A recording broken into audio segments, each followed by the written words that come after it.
Hello guys, welcome back with me Dara Ayu Sregar. Yes, of course I'm from DC English Breathing. Yes, DC English Breathing. Alright, today I just wanna tell you about modal perfective. Ya, jadi hari ini saya akan memberitahu kalian atau menjelaskan sedikit tentang yang namanya modal perfective. Nah, seperti yang kita tahu, modal itu ada tiga, dan yang pertama itu namanya itu modal basic, atau sering kita sebut dengan modal biasa. Ada can, will, shall, dan kawan-kawannya. Nah, yang kedua itu ada namanya modal addition, atau sebagai kita sebut modal tambahan seperti need, that, dan teman-temannya yang lain. Nah, dan yang ketiga adalah modal perfective yang akan kita bahas pada hari ini. Nah, modal perfective ini ada tiga umumnya, dan tiga-tiga ini yang harus kita pelajari dengan makna dan arti yang berbeda. Yang pertama ada could have, yang kedua ada might have, dan yang ketiga ada must have. Nah, yang pertama itu ada namanya could have. Nah, could have ini bisa aja, dimana suatu kejadian itu bisa aja terjadi jika kemampuannya terpenuhi atau jika kemampuannya itu ada gitu. Nah, tapi tidak dilakukan dengan alasan yang tertentu. Oke, kita ambil sampel atau kita ambil contoh seperti Syahrini. Ya, sebab kita tahu siapa itu Syahrini. Nah, Syahrini itu kan mempunyai jet pribadi. Nah, kita ambil sampel seperti ini. Syahrini bisa aja pergi keliling dunia atau pergi keluar kota dengan menggunakan jet pribadinya, tapi dia tidak lakukan. Nah, di situ kita buat bisa aja kan. Jadi Syahrini itu dia bisa aja pergi keluar kota gitu dengan jet pribadinya dia, tapi dia nggak lakukan dengan alasan yang tertentu, yang alasannya ya hanya dia aja gitu yang tahu.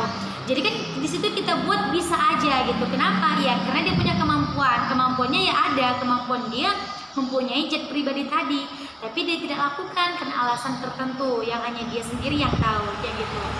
Nah, yang kedua itu ada might have. Might have ini mungkin atau hanya kemungkinan. Ya, lebih tepatnya itu hanya kemungkinan, di mana kejadian itu terjadi dan hanya kemungkinan gitu, dikarenakan alasannya yang belum jelas. Makanya disebut hanya kemungkinan. Contohnya seperti ini, teras saya basah. Tadi pagi teras saya basah, sementara tadi malam nggak ada petir gitu. Jadi kita nggak tahu alasannya itu basah kenapa kayak gitu. Jadi bisa kita buat di situ mungkin karena suatu alasan yang belum jelas alasannya itu kenapa kayak gitu. Nah, dan yang ketiga, yang terakhir itu ada must have.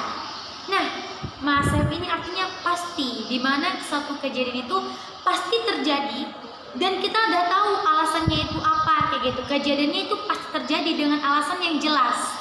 Contohnya kita ambil kayak gini, sampelnya. Tadi malam hujan dan teras saya titik-titik basah kayak gitu. Nah, titik-titik di situ kita letak kata pasti. Kenapa? Karena dia udah ada alasannya di atas gitu. Berarti teras saya pasti basah gitu. Alasannya apa? Ya alasannya karena tadi malam itu hujan deras banget kayak gitu. Maka pasti teras saya basah kayak gitu. Jadi kita tahu bahwa alasan dia kenapa basah ya karena alasannya udah pasti karena hujan tadi malam. Jadi paginya terasnya basah kayak gitu. Jadi kita bisa simpulkan bahwa ketiga tadi itu maknanya berbeda dan fungsinya juga berbeda guys. Nah, selain itu kita juga beri rumus singkat untuk kalian. Nah, yang pertama itu could have, might have, sama must have.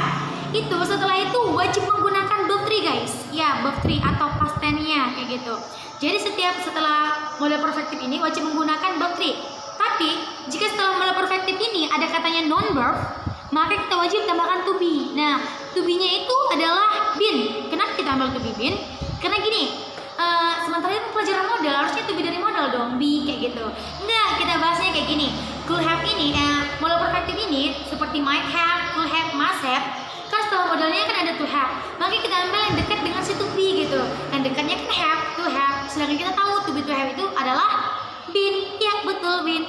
Maka untuk semua to be to have, to be modal perfective kita menggunakan been. Berarti rumusnya modal perfective plus been plus non verb sama juga dengan awalan di.